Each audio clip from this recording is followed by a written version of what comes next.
Арбаңыздар ардактуу телекөрүүчүлөр, кутмандуу шубак кечиңиздер менен. Сиздер көрүп жаткан 7 каналдагы чай үстүндө сырдашуу программасы жарым саат бою биз менен бирге болуп, келген коноктордун кызыктуу маегин бирге угуңуздар.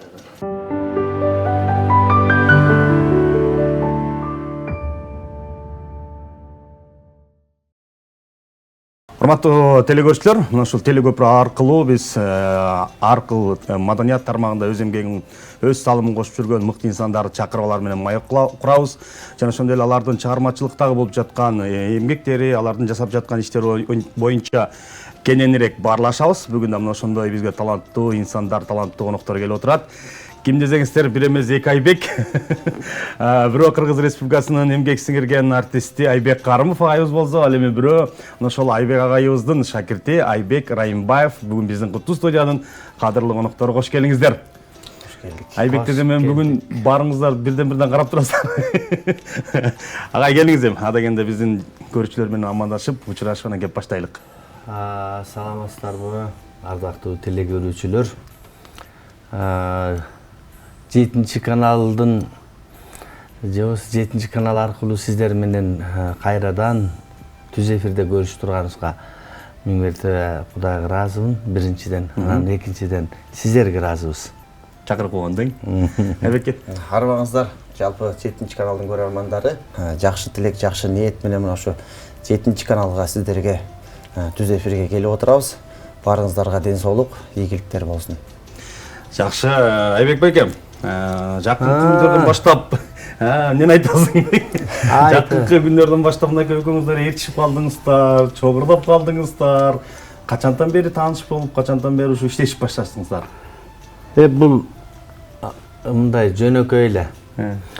Мен жаңы дем долбоорумда, жаңы дем дегени мен чыгармачылыктан оолактап бир аз тыныгууда жүрдүм го. Сахнадан кеттим деген эме менен, сөз менен. Андан соң жаңы дем деп кайрадан жаңы чыгармалар, жаңы шакирттерди топтоо долбоордун негизги максаттарынын бири болгондон кийин ушу издеп жүрүп эле анан бир күнү жана кагылайын TikTok деген нерсе бар эле го. Азыр чалабыла аксап жүргөн. Ошол TikTok'то отуруп карасам, бу Айбек ошол жерде түз эфирде отуруп алып урдап атыптыр бир досу. Анан деп карап турсам, менин ырларым урдап баштады. Анан чын айттым өзүмчө ууп жагып, молодец. Кандайсың? Эми атың ким? Аты Айбек экен. Анан айтып эле өзүм менден да жакшырда айткан, чын айткан менин ырларымдычы. Анан аябай эмеси ырдаган жагып калды. Анан айттым, жигит кел, телефонуңду жазчы, эртең бир мындай эфирден эмес, мындай байланышалы деп. Анан эртеси чалдык, чалып анан сүйлөшүп айттым, кел, жакшырда айтып турбайсың. Эмне мындай ырчылар, мындай таланттуулар элдин алдында элге таанылып жаркырап калышың керек эле. Сен байке ушундай шарт бияк болуп жүрөм дегенден мен неме кылдым, сунуш киргиздим, кел бас мага шакирт бол, экөөбүз дуэттерди ырдайбыз, мен жаңы ырларды жазып берем, мен жаңы долбоорума кир деп. Анан ошентип эле анан Айбек менен иштешип калдык. Жакында ошол жаңы биринчи ырыбызды ырдап чыктык. Эми буюрса бир 2-3 күндө дагы бир жаңы ырын жазып атат. Ушинтип кыбырап келатабыз долбоордун алкагында. Жакшы, Айбек эми ырдап жүргөнүн көрүп жүрөбүз. Ошол убакта бир убактарда теледе алып баруучу болуп жүрдү, тамадалык кылып жүрөт. Негизи көп кырдуу талант, баягы айтып атты, жигитке 70 өнөр аздык кылат депчи. Анан бул убакка чейин Айбек баягы устат шакирт деп коет. Бул убакка чейин бир кайрылып көрдүң, башка деле ырчыларга ушу ырдасам болобу, талантымды алып чыксам болобу деп? Бул убакытка чейин мен эми мектепти бүтүп келгенде эле ушул Токтогул Сатылганов атындагы Кыргыз улуттук филармониянын алдында 2 жылдык студия бар. Ошол жерде комуз менен ырдап келип, анан биринчи устатым ушу Улук мырза Полотов агайдан билим алдым. Андан кийин искусство институт кезинде ал жакта окудум дегендей. Анан эми окууну бүткөндөн кийин баягы жеке жашоо, тиричилик менен бир топ убакыт өтүп кетти ортодон. Анан ошо өзүңүз айткандай кыргыздын жакшылык тойлоруна да кызмат кылып, ошол жерде эрке балалык милдет кылып анча мынча той ырчысы болуп жүрдүк ортодо. Анан эми анда санда ушундай концерт эмелерге катышып калмай, конкурстарга катышып коюп, анан эми азыр Кудай буюрса Айбек байкем менен иштешип, кайрадан ошо жаңы бир башкача стилдеги ырлар, эми мен өзүмдүн ырларым көбүнчө эле ушу комуз менен фольклор жаатына жакын. Анан мындай карап көрсөм бир мындай шаңдуу, жандуу ырлар көп жок экен өзүмдө. Анан эми азыр колдон келишинче кеңешип, Айбек байкемдин акыл насааттарын угуп дегенде анан бир мындай шаңдуу, мындай элдин көңүлүн көтөрө турган ырларга басым жасап атабыз да буюрса. Жаңы репертуарларды толуктаткан экенсиң. Айбек байке, мына ошол жаңы дем дедиңиз, жаңы күчтүү отурсузбу? Дем. Жаңы дем жалаң жаштар. Ошол эле убакта баягы сиз мына ошо Токтогулдун Саркамышынан болосуз, жайында да бир ушул жалаң өзүңүздүн айылдаштарды алып барып бір концерттерди коюп жүрдүңүз ал жакта дагы. Өзүңүздүн айылдагы баягы ырчы, ырга өнөрү бар адамдарды да чакырып атасызбы азыр? Эми мен аларга жол көрсөттүм да. Жол көрсөтөйүн дедим. Мен дайым эле алардын аркасынан, бирөөнүн аркасынан чуркабайм да. Моуну жеп койчу, моуну жеп алчы деп, аларга атасы же энеси эмесмин да, курсагың ачты же эме деп. Мен ал жертештеримдин баарын, айылдаштарымды топтодум дагы, апарып элдин алдына мындай ушундай балдарыңар бар, батаңарды бергиле деп бата алып бердим. Себеби мен ошол айылдан мен бата алып чыгып анан ушу даражага жетип эл арасында жүрөм да. Анан эми өздөрүнө айттым, кеп кеңеш сурагыла, мен жол көрсөтөйүн, минтип берейин, тигинтип берейин десем, эми азыр бирөө экөө мындай кеп кеңеш болуп, кеп кеңешимди сурап анча мынча ошолорго жол көрсөтүп жүрөм. Анан кээ бирлери айылда мал салын багып, мындай жайлоодо жүрүшөт, бирок ырдашат. Анан бияка келип кенге мындай мүмкүнчүлүктөрү шарты туура келбейт да. Ошон үчүн аларды багы азыркы тил менен айтканда онлайн кеңеш берип коет мындай эндейчи. Айбек, Назгүл Акунова, Анжират Тасмаева, Жаңындур Эсеналиева азыр 5 4-өңсүңбү, 3 кыз, 1 баланы азыр тарбиялап, өзүмдүн жаңы дем долбоорунун алкагын алып бердим. Баарына жаңадан булар менен мен мындай тыгыз байланышып иштеп атканым да. Жакшы. Буюрса Айбек болуп кетет экен да. Ага айтып калды, эми Айбек агайдын ырдаганын жалпы биздин кыргыз эл билет, сүйөт, ар бир ырларын сүйүп угат. Анан Айбек агай өзү айтып калбады, бул баланы ырдатып көрсөм менден дагы жакшы ырдайт экен депчи. Комузду алып бир ырдап берсең болбойт, себеп дегенде биздин көрүүчүлөр кандай ырдайт болду экен деп бизди кызыктырып аткан. Негизи анда Айбек агамдын бир жагымдуу чыгармасы бар. Мен ошо бала кезден бери ырдап келем бул ырды. Өзүмдүн да жүрөгүмө жакын. Ооруп турат жүрөгүм деген бир жакшы чыгармасы бар. Ошо чыгарманы аткарып берейин.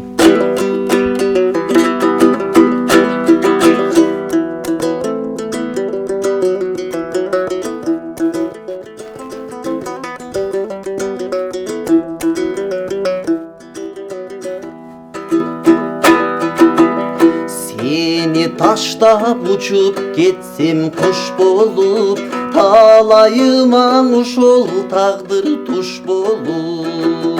Тарынбагын өзүм болдум себепкер, көңүлүмдүн калганына суз болуп. Жаным сыздап,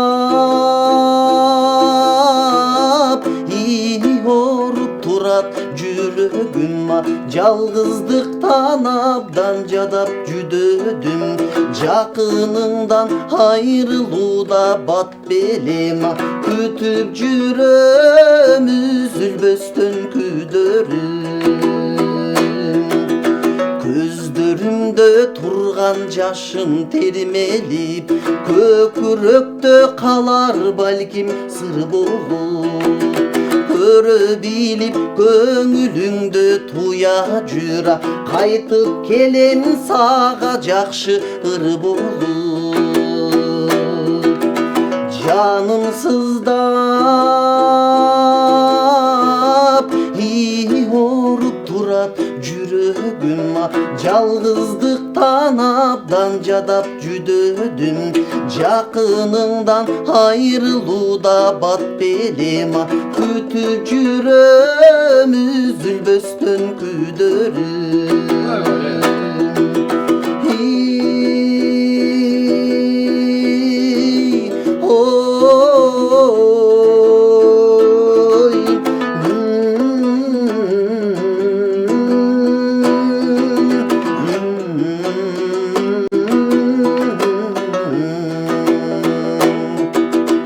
Жакшы көрүп жаным бирге деп жүрсөм, жан дүйнөмдө жаза алмалуу жан белең. Жаман айтып жүрөгүмдү оруттуң сен, кандай жансың жакшылыгым сезбеген. Жаным сыздап оруп турат жүрөгүм, жалгыздыктан абдан жадап жүдөдүм. Жакыныңдан айрылууда бат белема, күтүп жүрөм үзүлбөстөн күйдөрүм.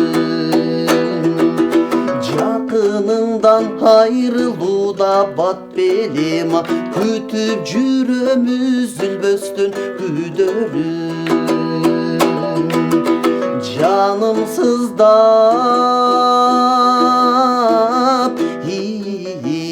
оруп турат жүрөгүм. Айбали, абдан сонун чыгарма. Рахмат. Агай, мына ошол улуу залкар, көз өтүп кеткен залкар ырчылар, Асанкалы, Рыспа агайлар, андан кийинки Жумабүдүн агайлардын ырларын азыркы жаштар ырдап эле ар кандай кылып бузуп, чоюп, керип атышпайбы? Анан сиз дагы кес-кесте өзүңүздүн эле ырларыңызды ушинтип бузуп койгондо угуп каласызбы? Аларга кандай чара көрөсүз негизи? Ошол туурабы? Жаштардын ырды алып барып эле керип, чоюп, бузуп салгандарчы? Эми мындай экен да. Мен мисалы өзүмдүн эмемден айтайын. Мисалы мен Дил кайрык деген ырымды көп эле жакшы бир 5-6 эме пара ырдады окшойт да. Анан бир көпчүлүгү баягы өзүмдүн эле ырдоо манерам менен ырдашты окшойт. Анан бирөөлөр мага айта берет да, жанагы Малика Дина менен бир кайсы бала? Иса Өмүркүл. Ошол экөө ырдаган анан ырды бузуп койгон дей берет да. Жок, мен буга кошулбайм. Себеби ырдоонун ар кандай бир стилдери бар да. Мисалы бирөө жазыбый стилде салып ырдап койгон, бирөөлөр азыркы заманбап жаштардын стилдеринде ырдашат да. Анан сөзсүз эле өмүр бою мени туура ырдап өтүп кетиш керек эмес деп ойлойм да. Анан алар негизинен мындай аябай эле бузуп салбайт. Ноталар, мелодия өзүнүн эмесинде калат. Кичине нары бери чоюлуп, затактап коет, ар кандай кылып ырдап коет. Эми мен ага каршы эмесмин. Ал жерде бирок эле баса калып эле, тепкилеп эле бул ырды вообще бузуп койду, өлтүрүп койду дегендерге мен каршымын. Ар ким заман улам алдыга жылып, жаңылануу болгон сайын ырдын деле ырдоо стилдери өзгөртүп, западтагылар уга турган кылып, таң калтыра турган кылып ырдай берсе болот деп эле ойлойм. Илгерки муун ушу Асанкалы ата, Рыспай атанын учурунан келаткан ырларды деле чын ырдап жүрөт көп жаштар. Анан баягы кийинки улуу муундагыларыбыз өзгөрү Рыспайдын ырдаганын угуп жүргөн адамдар азыркы жаштардын ырдоосуна булар ынанбай атат да, көнбөй атат. Алар баягы аккордеон менен угуп көнүп калган. Аккордеон менен, комуз менен издейм сени деп ырдап жүргөн ырдыга көнүп калган адамдар азыркы заманбап кылып ырдаган жаштарга түшүнбөй атат. Түшүнгүсү да келбейт. Эстрадага салып койсо түшүнбөй, Ал эмес кийинки муун деген биздин ырларды деле азыркы кечеги жаш балдар башкача ырдап койсо, мен ырдаганыма көнүп калган адам тигин ырдаганына көнө албай атат да. Баягы кичине көлөшкө бирөө галошко бирөө така жасап туруп анан кийип алсачы бирөө күлөбүз го этиңди карасаң депчи.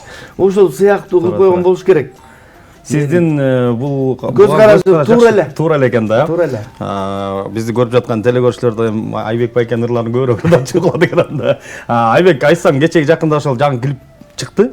Муну Айбек байке өзү сунуштадым деп атат, чакырдым деп атат. Анан негизи эле ошол Айбек байкенин жанында турууда бир көймө болгон жокпу, сүр болгон жокпу? Кандай кабыл алдың? Жакшы эле кабыл алдым. Негизи эми мен ошо жана айтып өттүм, бала кезден эле ошо Айбек байкенин ырларын ырдап, ар кандай кароо сынактарда, конкурстарда, мектеп курагында жана жаш таланттар деген болчу эле. Ошол жерлерде ырдап жүрчүмүн. Анан эми Айбек байке экөөбүз ага чейин, клипке чейин дагы бир топ жерге барып ырдадык чогуу, бул жерде. Ошол кезде дагы анча-мынча кемчиликтерибизди оңдоп, түзөп дегенде клипке чейин дагы кичине баягы практика жүзүндө даярдануу болду десем болот. Анан Кудай буйрса жакшы, көнүп калдык. Мындай карап отурсаң бир уйкаштык пайда болуп атпайбы? Айбек деп жанан мүмкүн сенин атаң ырымдап ошол убакта Айбек байкенин жаңы 87-жылдары жаңы сахнага чыгып, жаңы ырлары чыгып аткан мүмкүн сурап көргөн жоксуңбу ата энеңден? 87-жылы мен армиядан келген анда төрөлүп калганда мен андырда эле көрсүм да. Андан кийин чыгып калдың. Жакшы, анда ошол клипти азыр чогуу көрөлүк. Урматтуу телекөрүүчүлөр, мына ошол Айбек Карымов агайыбыз менен Айбек Райымбаевдин атайын бир жаңы клиби чыккан. Биздин 7-каналдан биринчи жолу биз берип атабыз. Чогуу көрөлүк, андан кийин маегибизди уланталык.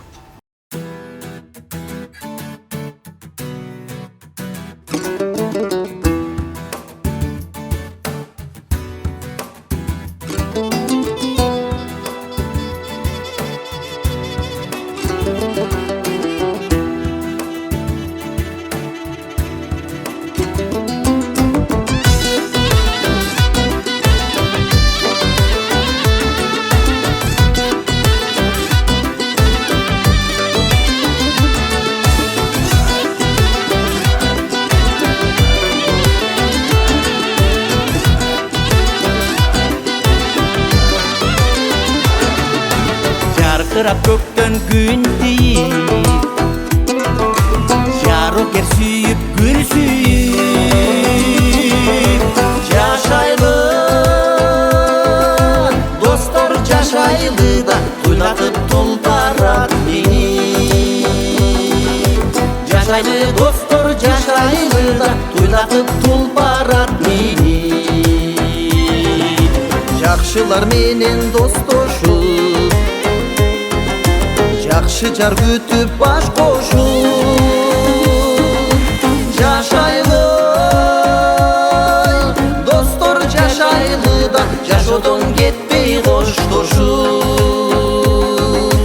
Жашайлы достор жашайлы да жашоодон кетпей коштошуп.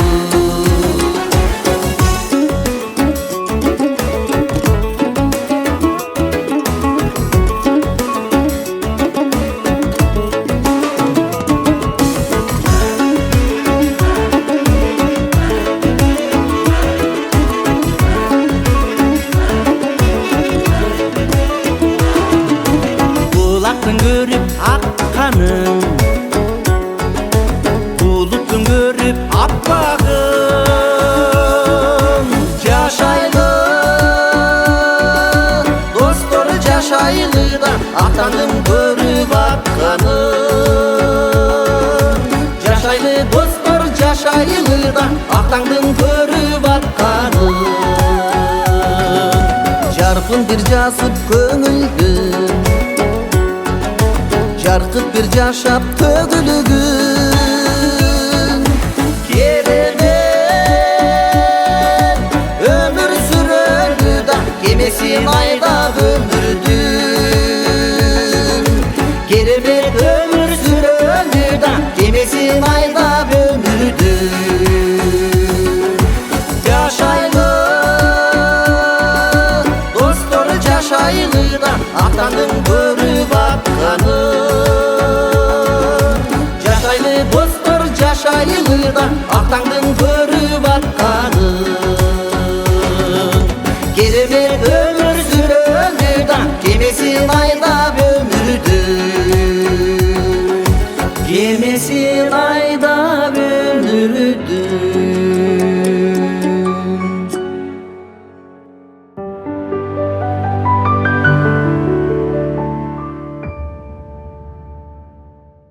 Урматтуу телекөрүүчүлөр, клипти көрдүк. Жашоо ыры дейт. Бул сөзү ону сизге таандык. Жок. Мен көп сөз жаза бербейм да. Көп эле баягы сөзүндө жазат дейт. Жок. Мен чанда жазам. Бул Каныбек Иманалиевдин сөзү. Сөзү. Ону сизге. Жашоо обонун мен иштедим. Ошол ырларга сөз тандоодо акындар менен иштешесизби же баягы китеп ачып отуруп эле бир сөздөр жагып кетеби обон чыгып? Жок, өзү Каныбек Капашевич биринчи бир обонго ылайыктуу сөз жазганда биринчи мага жөнөтөт. Жаңыр деп батсалма жөнөтөт, көрчү деп. Анан жагып калса айтам, болду бул меники экен деп калам. Анан көбүнчө акыркы учурларда Facebook менен дос болуп алдым да. Facebook'a көп жаш, тааныл эле бир укмуш акындар пайда боло баштады да. Гүлүм, аттарын азыр эсиме чыгып атат. Көбүнчө азыр жаш акындар чыгып атат. Ошолордон Facebook'тан ошо баракчаларынан издейм, ошол жактан таап алып атам, чынын айтканда. Анан анча-мынча текст жага бербейт да. Кичине тексттерин орусча айтканда капризнирекмин да. Анча-мынча эме жага бербейт. Обон да чыкпайт тең. Обон чакыра турган бир жакшы тексттер бир 100дөн болбосо да 50 тексттен бирөө пайда болуп калат да. Ошолордон алып ошолор менен иштеп атам азыр. Баладай баягы ыр деле жаш баладай деп коеткон. Бир ырың өзүңө жагып калат, бир ырың өзүңө жакпай калат депчи. Анан обон жаратып алып туруп баягы эл алдына чыккандан кийин бир кемчиликтер болуп калат ошол ырлардын дагы. Жакпай калып аяты ушу жерин ушундай кылып кайрып койсом болмок экен деген өкүнүчтөр. Эми болот даган болбосун. Аятаң деген аятаң деп калабыз айбек э. Ушу жерин бияка чоюп койгондо эле окшош болмок экен деп. Ооба. Анан Жипара Исабаева деген эжекебиз бар, акын эжем. Өткөндө бир Назгүл Акуновага бир обон жазып бердим мен. Ал мындай эмеге чыга элек. Үн жаздырып бүтө элек го дейм, чалабыла жаздырып бүтө элек. Анан ошо эжекем бир сөзү жакты мага. Мен деп коет. Ырыма жакшы обон чыкса дейт. Жана кызым жакшы жерге турмушка баргандай болуп сүйүнөм дейт. Туура. Анан кээде деп коет. Мен атын айтпай эле коеюнчу, кээ бир обончулар бар менин сөзүмө обон жазган дейт. Бир нерсе кылып жазып коюшат, анан анда деп ичим ооруп калат. Кызым турмушка начар жерге түшүп калды дегендей болуп коет. Тынбай калды деп. Жакшы сөз экен. Жакшы экен. Эле күлдүм эжегечи. Айбек, буга чейин деле сен ырдап жүрөсүң, клиптериң бар өзүңдүн, Ушу чыгармачылык менен эле жүрөсүң да. Анан өзүңдүн да оондоруң бар, мен билгенден.Оондук баягы айтып коет го, аккан арыктан соогат деп, ал талант каяктан келген? Же үйдө барбы? Мен өзүмдүн атам кесиби музыкант эмес, ырчы эмес, бирок ошо комузду ойнойт, аккордеондо ойнойт. Мага ошо өзүм комузду ошо атаман үйрөнгөм. 6-5 класстарымда. Андан кийин ошо жанагындай кароо сынактарда ушундай таланттарга кошулуп жүрүп, өзүм дастан айтып, дастан эме кылчумун көбүнчө элдик ырдар менен. Анан обончулукту ушу бияка Бишкек борборго келип, филармонияда окуп жүргөн кезде ошо бир ырга бир обон иштеп калдык да. Анан агайлар менен кеңешип, бизде ошо Сталбек Бактуулов деген бизде солфеджодон сабак берген бир топ обондордун автору болгон эл артист агайыбыз бар эле. Ошол агайга көргөзүп, Черикчи Бакасов деген агайларыбыз бар эле. Ошолор менен анча-мынча жерлерин түстөтүп, оңдотуп, анан бир туулган жерим Таласым деген бир ырга обон жараткан. Андан кийин ошондон кийин анан кичине баягы бир шыктануу пайда болду окшойт. Айылга көбүнчө айылда үйгө барган кезде, бош кезде ошол убакта ошо айылдан көбүнчө обон жаратчумун да. Айылда Аракет жатып алып. кылып, жатып алып, ошол жактан негедир шаарга келгенде эле такыр мындай бир эме болчу эмес. Убакыт деле бар эми баягы. Илхом жок болуп, анан ошо айылга барганда эле эмнегедир өзүңдүн үйүңөн, эч ким мындай тынч, тоскоол кылган киши жок. Ошол кезде жараткан бир 5-6 огон бар да. Анан баягы радиолордон 1-2 чырым кетип жүрөт мага чейин. Жакшы, агай эми комузду алып сизде бир удап бербесеңиз болбойт. Себеп дегенде биздин көрүүчүлөргө бир мүмкүн сизди карап отургандар Айбек агайды качан ырдатат деп, өзүңүздүн бир жаңы чыгарган ырлар барбы? Бүгүн ырдала турган.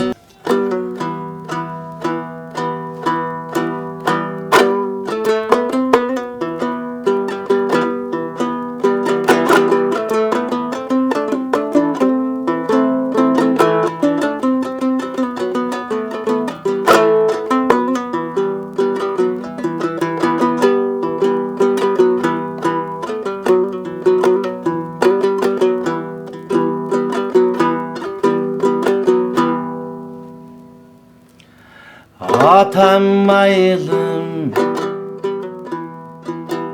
atam tirmekenim,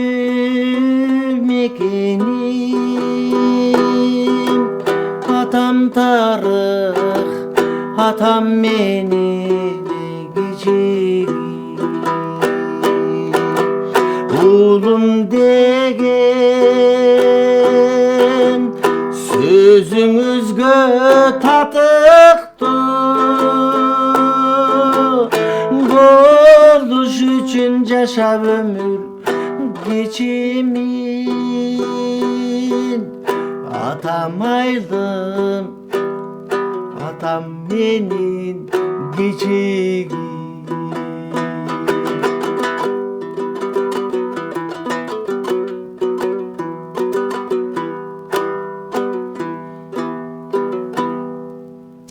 Atam dastan, atam bütböz bayanım. Atam menin, atam asıl adamım. Atam menin tayanar tom diregim. Tartıp akıl surap bararım. Atam dastan, atam bütböz bayanım.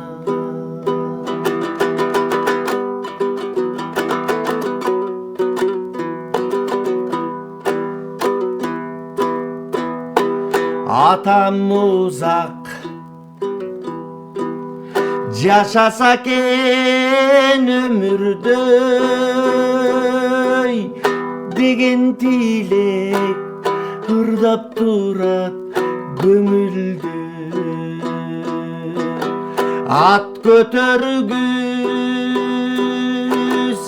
ır жазсам да tatımız. Bizden nasıl ata gelir jönünde. Atam uzak yaşasa ken ömürde. Atam uzak ey yaşasa ken ömürde. Кол чабалар болсун, аталар аман болсун Атама дейли. дегендер да. Абдан Жупар сонун. Иса бойман сөз экен. Жаңы жазылган бул. Ооба, мына акыркы учурда. Айбек айтып калбады, айылга барганда илхомдор келет. Оонча сиздики шаардан көбүрөөк келет окшойт. Мен любой жерде Жакшы, агай, ошол жанагы түзүп аткан жаңы дем деп атасыз. Ошондо бул качан эл алдына чыгып жаркырап? Биз алгач жакында 29-июлда мен туулган Концерт күнүмдө бердиңиз. булардын уже тушоосун Кесип салдым.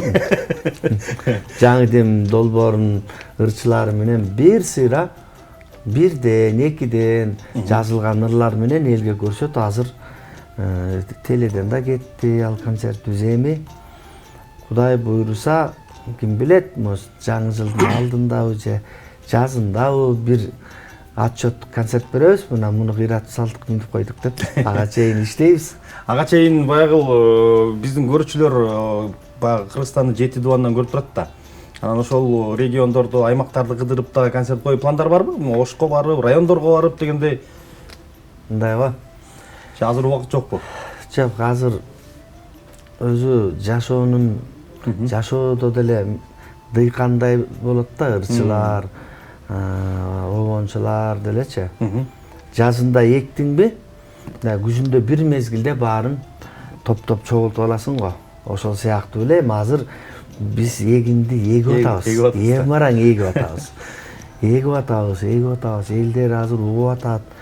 İyi деп атат, жакшы деп атат, жаман деп атат дегендейчи, ар кандай өзүнүн эме пикирин айтып атат да. Анан бир мезгил келет, эми Кудай буйруса баарыбыз эми айыл кыдыра албасак да 7 облустун борборлоруна барып концерт бере турган күн келет деп күтүп жүрөбүз. Ага чейин иштеш керек. Туура. Толук иштеш керек. Мынакей урматтуу телекөрүүчүлөр, буйруза дагы мына ошол Айбак Агайдын жаңыдан түзүп аткан жаңы дем тобу менен дагы сиздер концертти көрүп каласыздар. Ал топто жалаң ошол сиздин ырлардылабы же алар ар кимдин ырлары дагы? Мен концертим, мен долбоорумда мен ушуларга арнап ушулар ырдайт деп ырдап аткан ырларын ырдайт да. Жалаң сиздин ырлар да. Ыраазычылык билдирели, эми убактыбыз өтүп кетти. Келгениңиздер үчүн ыраазычылык билдирели, чыгармачылык ийгилик каалайлык.